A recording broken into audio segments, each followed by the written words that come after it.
चलिए अब हम शुरू करते हैं 2 अंक के प्रश्न। पहला प्रश्न है 3/5 और 4/5 के बीच में 5 परिमेय संख्या निकालनी है। तो ये हम कैसे निकालेंगे? 3/4 और 4/5 के बीच में।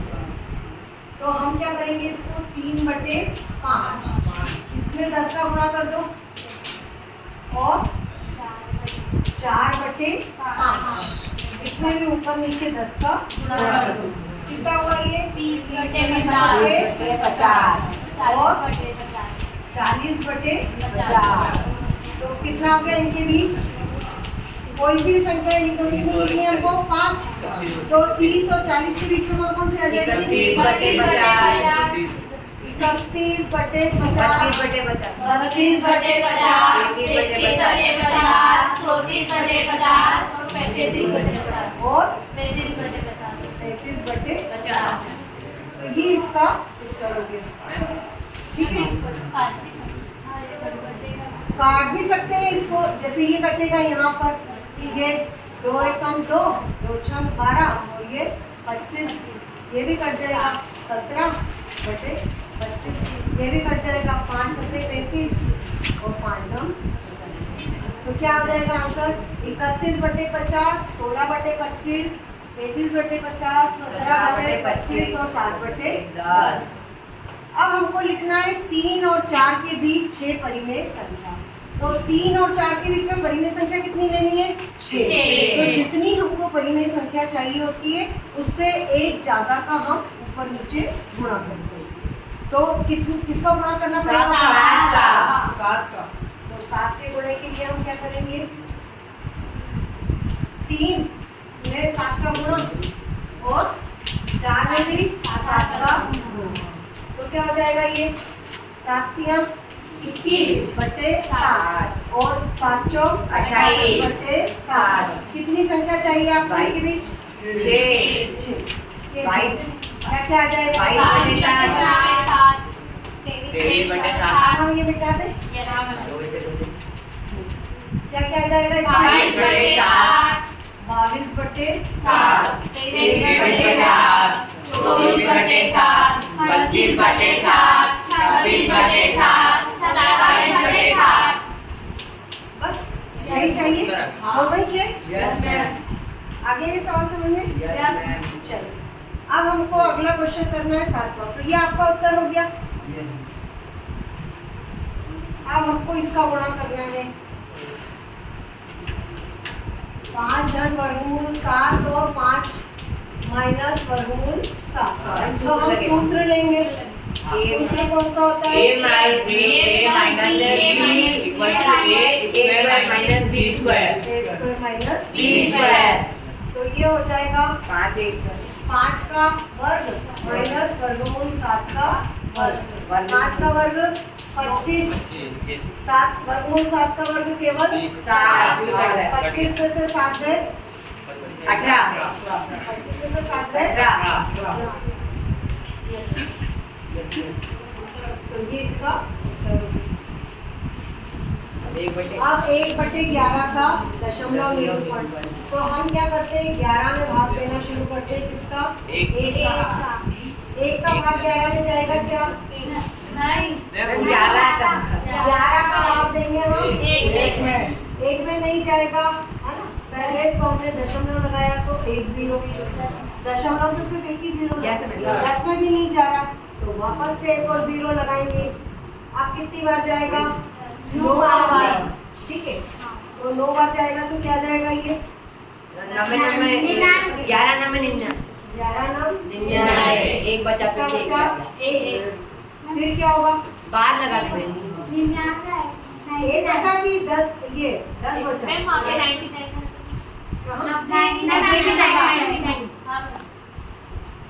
तो ये बचा 1। अब 1 बचा तो फिर क्या करेंगे? जीरो लगा ही सकते हैं। लेकिन 1 और 0 लगाने के लिए फिर से 0 लगाना पड़ेगा। फिर ये 9 आएगा, फिर 90 आएगा। तो ये ऐसे चलता जाएगा। तो ये क्या जाएगा? 0.0909 और ये चलता ही रहेगा। तो 0 9, तो ये हो जाएगा 0.09 बार। ये हो गया। अब ये बताना है कि x माइनस 1 किसका गुणनखंड है, इस बहुपद का, x माइनस 1।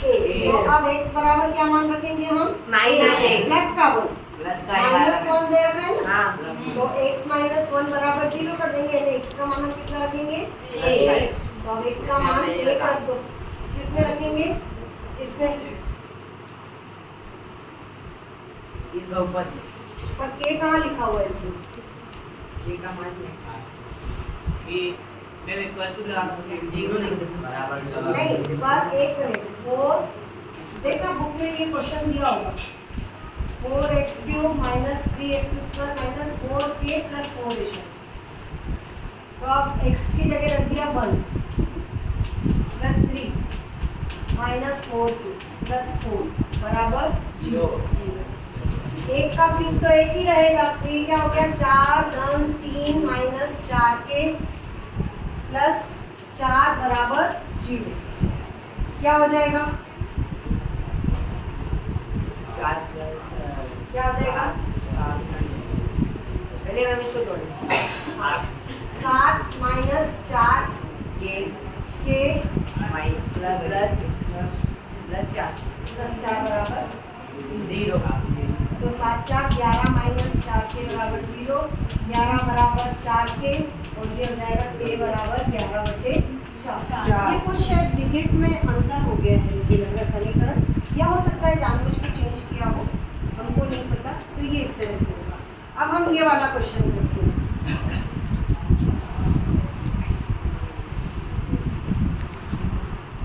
इसको x माइनस a से विभाजित किया जाएगा, यानी x बराबर हम क्या मान रखेंगे, x बराबर a रखने पर, और रखने के साथ ही हम इसका मान 0 भी कर देंगे।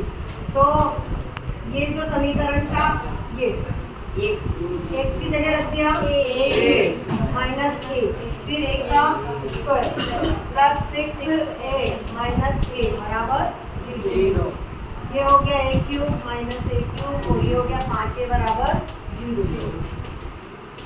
5a बराबर 0, इसका मतलब हो गया a बराबर 0/5 या a बराबर 0।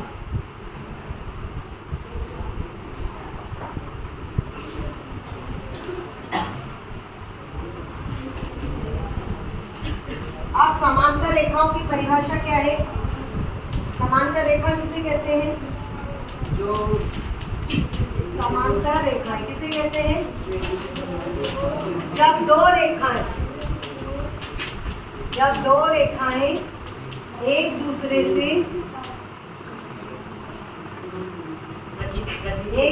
से निश्चित दूरी पर हो और उनकी वो कभी प्रतिच्छेद न करें, है ना, दूरी पर हो तथा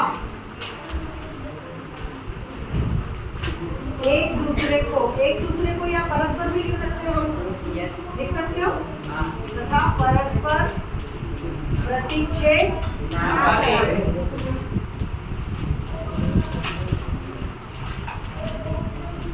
ठीक है, वो क्या कहलाती है, समांतर रेखाएं कहलाती है। वो समांतर रेखाएं कहलाती है।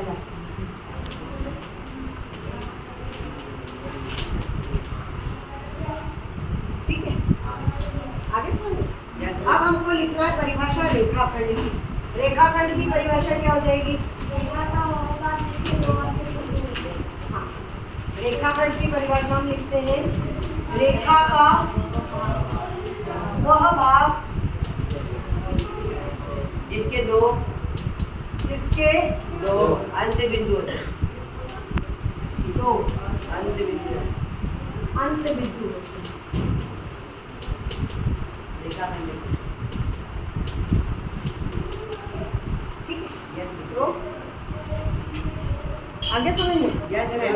लिखते जाओ आप लोग इसको, तो ये हो जाएगा।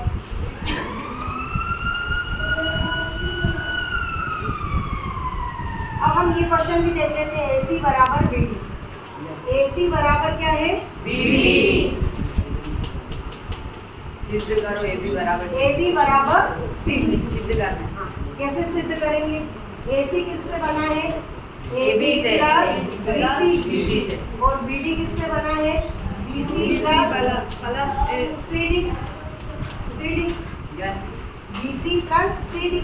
अब BC और BC कट जाएगा तो क्या बचा? AB बराबर CD। ठीक है। यस सिद्ध हो गया। अब ये जो बिंदु है 10वां क्वेश्चन, ये बिंदु किस चतुर्थांश में है बताओ? -2 4, ये कौन से चतुर्थांश में आएगा? चतुर्थ x की वैल्यू माइनस और y की प्लस, द्वितीय। तो ये द्वितीय है।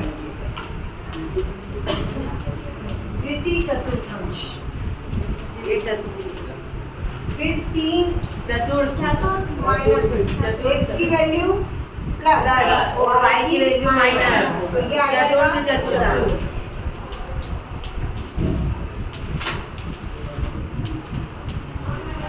फिर है -1 और 0, किस में आएगा? एक शब्द पे y की वैल्यू 0 है इसलिए ये एक एक अक्ष। और एक तो प्रथम चतुर्थांश हो गया। चलिए अब बिंदु 4 5 की x अक्ष से दूरी और y अक्ष से दूरी, ये वाला देख लो जरा। x अक्ष से दूरी क्या होगी? एक अक्ष से दूरी वो होगी जो y का मान है, कितनी? 5। और y अक्ष से दूरी क्या होगी? 4 जो x का मान है। कंफ्यूजन मत होना जरा। Yes ma'am. ठीक है। चलिए तो ये वाले आपके दोनों क्वेश्चन हो गए। अब एक पुस्तक का अब हमको इसको हल नहीं करना है, सिर्फ लिखना है कि पुस्तक का मूल्य पेन से दुगना है। अब पेन का मूल्य मान लिया हमने, पेन का मूल्य कितना मान लिया? x और पुस्तक का मूल्य y। तो ये क्या हो जाएगा? y बराबर कितना है? 2 गुना, तो y बराबर 2x। ठीक है, सिर्फ ऐसे ही लिखना, हल नहीं करना है कुछ इसमें। बस हो गया। हाँ बस इतना ही लिखना। हाँ अब इसका हल लिखना है x प्लस 2y बराबर 6 का हल। तो इसका हल क्या है? अब x बराबर 0 रखो, क्या हो जाएगा? 2y बराबर 6 या y बराबर 6/2 काट दिया तो 3, तो यानी x बराबर 0 और y बराबर 3। ये तो एक हल हो गया। अब x अब y बराबर 0 रखो, y बराबर 0 रखने पर 0 रख दिया तो क्या हो जाएगा? x धन 2 गुणित 0 बराबर 6, यानी x बराबर कितना हो गया? 6, यानी x बराबर 6 और y बराबर 0। ये इसका दूसरा हल हो गया। 2 हल हो गए। अब हमको करना है 12वां क्वेश्चन।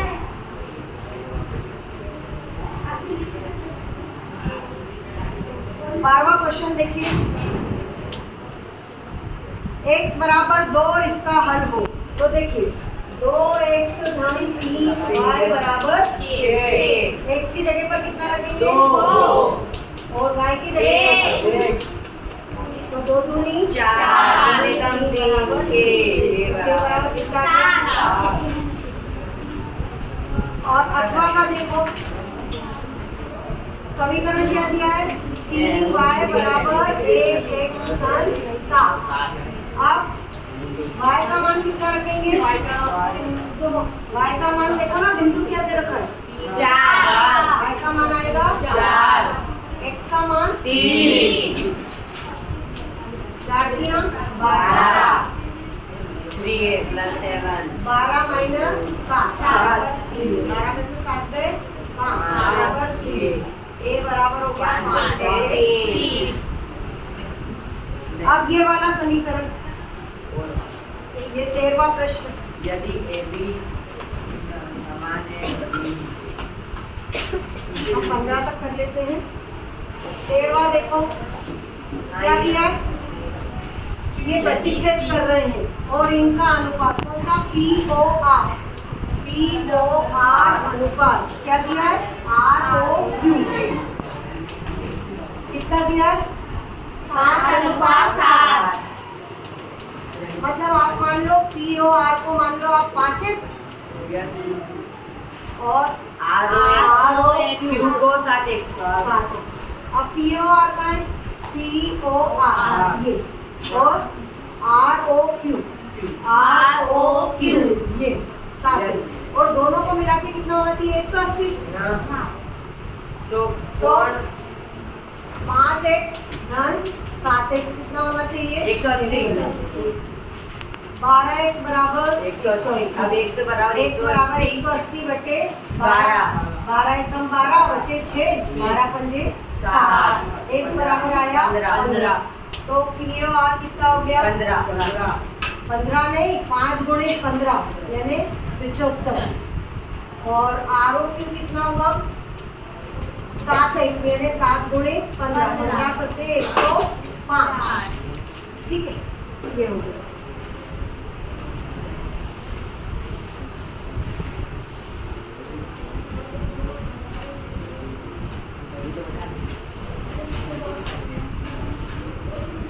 अब ये देखिए ये 35 दिया है ये 53 दिया है क्या होगा देखिए ये 35 से तो ये वाला कोण भी 35 हो जाएगा।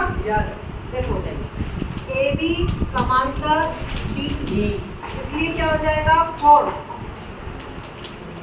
CD नहीं CED बराबर हो जाएगा ये वाला 35 डिग्री। क्यों क्योंकि ये एकांतर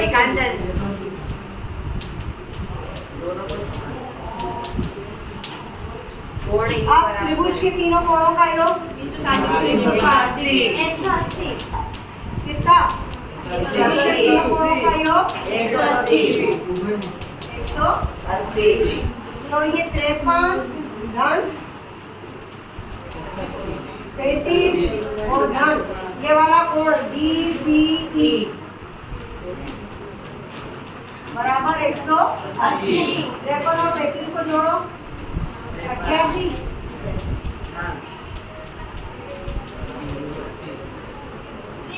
कोण BCE कितना हुआ 180 माइनस 88 कितना हुआ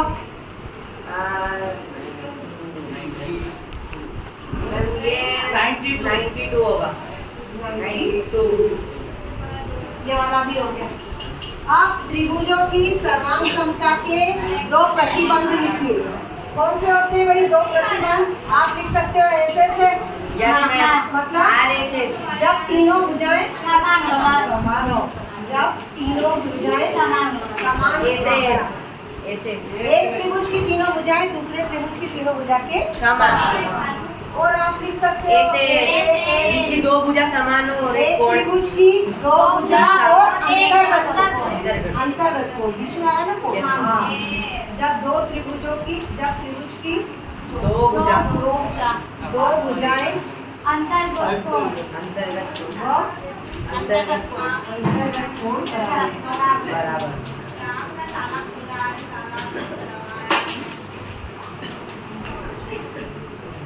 अब ये देख लीजिए ABC इसमें हम समद्विभाजक कोण को सिद्ध करो।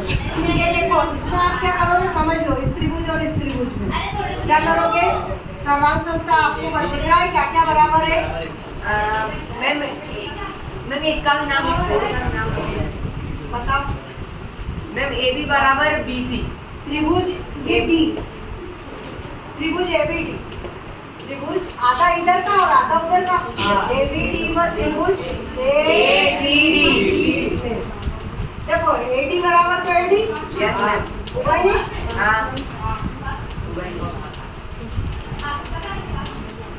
और कोण AD एक तो इधर आ रहा है एक इधर जा रहा है ADB ADB और ADC क्यों 90 डिग्री और ये बोल रहा है समद्विभाजक है तो BD बराबर DC दिया है तो इसलिए त्रिभुज हो गए सर्वांग सम। तीनों कोणों का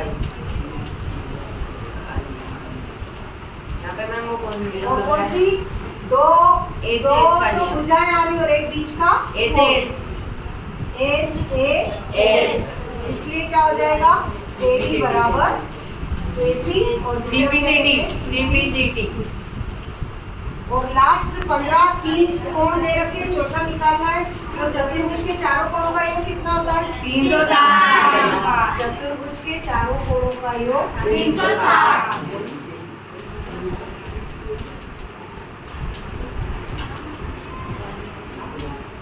तो जोड़ो 110 80 70 प्लस x बराबर 360। कितना हुआ ये? मैम 260 घन x बराबर 360। तो x बराबर हो गया 360 माइनस 260। एक बराबर हो 60 गया 100। और लास्ट वाला है ये 15वां। ये आप कई बार कर चुके हो। कर चुके हो? कैसे करेंगे इसको? मैम इसको ना 12 से गुणा दे देंगे मैम 3 पहले इसका है माना कोण। माना कोण 3 क्या है? 3x 5x 9x 13x है ना? आप वही वापस से चतुर्भुज के चारों कोणों का योग 360। अब इनको जोड़ लेंगे।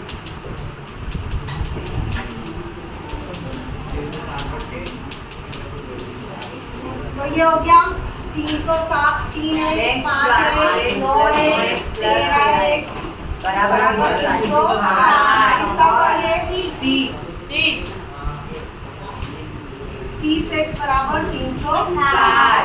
x एक बराबर 360 बटे 30 काटा तो 12 अतः कोण 12 एक तो था 3x। Yes. ये हो गया 3 गुणे 12 30 डिग्री। एक था 5x 60 डिग्री। 9x 9 गुणे 108 डिग्री। और 13x बराबर 13 गुणे 12। 156 156। हाँ मैम।